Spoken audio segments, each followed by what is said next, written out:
சரி வாடா, செடிக்கு தண்ணி ஊற்ற போகலாம்.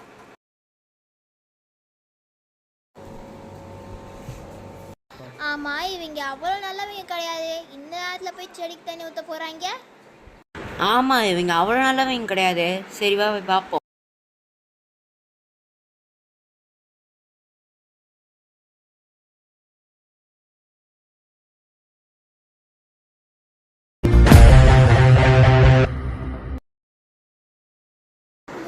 வாடப்பா. வா வா.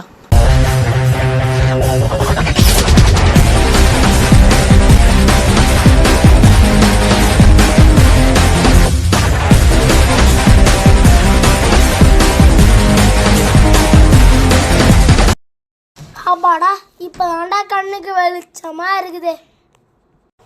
எனக்கு ஆரம்பத்திலே கண்ணில் வெளிச்சம் தெரிஞ்சிருச்சுடா. சீ கையறா. இவங்க